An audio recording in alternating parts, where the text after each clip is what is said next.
میں اسد الدین اویسی صاحب کو جہاں تک جانتا ہوں 100% ان سے ڈس ایگری کرتا ہوں ان کی پولیٹکس سے، بالکل نامناسب، انبیئریبل ہوتا، انبیئریبل، بالکل انبیئریبل، کئی سارے بیان مولانا محمود مدنی اسد الدین اویسی کے خلاف ہیں، ہاں خلاف ہیں۔ مولانا محمود مدنی نے جو کچھ کہا اویسی صاحب کے متعلق برابر نہیں۔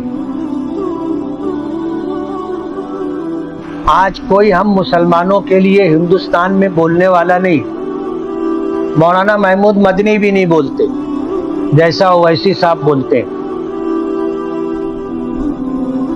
میرے ساتھ پڑھے ہوئے ہیں، بلکہ مجھ سے پیچھے تھے، لیکن جو حرکت انہوں نے کی ہے اور کر رہے ہیں مناسب نہیں۔ ان کی ہی نادانیوں کی وجہ سے جمعیت علماء دو حصوں میں تقسیم ہوئی ہے، اور جمعیت علماء کا اپنا جو وزن تھا وہ ختم ہو گیا۔ اور بھی بہت ساری باتیں ہیں، میں بولنا نہیں چاہتا، آج دنیا بھر کے لوگ جواب دے رہے ہیں نا۔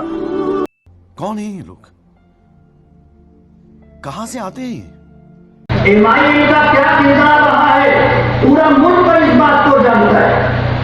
انہوں نے بی جے پی کی دلالی کی ہے، پورے ملک سے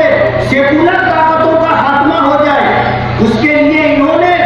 ان مقامات پر جہاں مسلمانوں کے ووٹ تھے اور اچھی خاصی تعداد میں تھے، وہاں پر انہوں نے اپنے امیدوار ڈال کر کے مسلم ووٹوں کا بٹوارا کیا، اور لوک سبھا الیکشن ہو یا ودھان سبھا الیکشن ہو، ان تمام الیکشنوں میں انہوں نے فرقہ پرستوں کو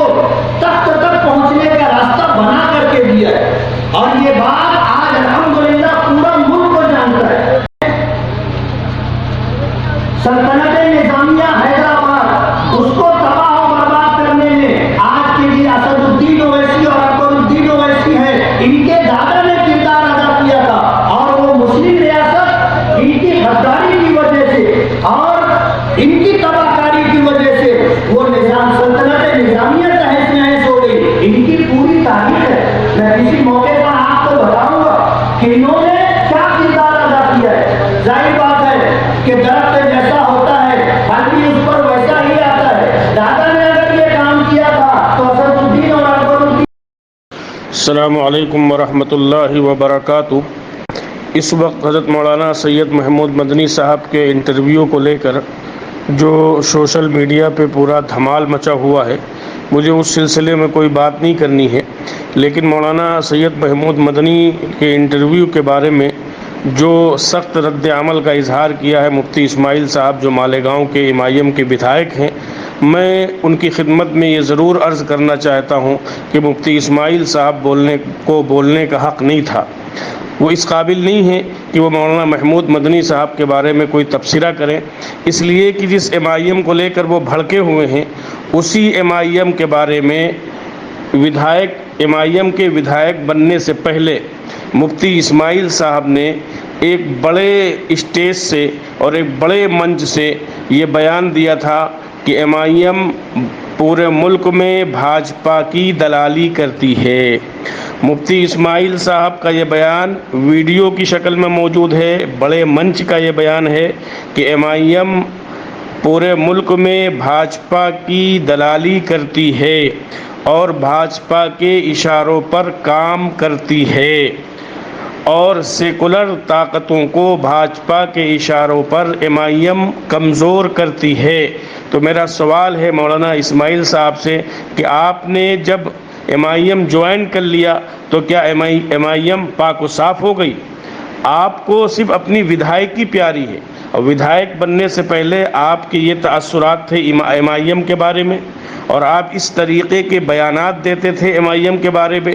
بڑے منچ سے بیان دیتے تھے۔ اور بہرحال میں یہ سمجھتا ہوں کہ مالیگاؤں کے بارے میں جو میری معلومات ہے وہ معلومات یہ ہے کہ آپ سے ایک بڑا طبقہ مالیگاؤں کا اس لیے ناراض ہے کہ آپ عالم دین ہوتے ہوئے باقاعدہ برادری واد وہاں پھیلا رہے ہیں، برادری واد میں لوگوں کو بانٹ رہے ہیں آپ مالیگاؤں کے اندر۔ اور وہاں کے بزرگ عالم دین مولانا عمرین محفوظ صاحب جو واقعی نیک اور اللہ والے ہیں، ان کا بھی اور بہت سے لوگوں کا آپ کے بارے میں مالیگاؤں کی سیاست کو لے کر اچھا نظریہ نہیں رکھتے ہیں لوگ۔ میں یہ گزارش کروں گا جن حضرات کو کچھ شکوک و شبہات ہوں کہ مولانا اسماعیل کس اوچھی سیاست کو وہاں کر رہے ہیں، اس سلسلے میں اگر ان کو معلومات حاصل کرنی ہو تو وہ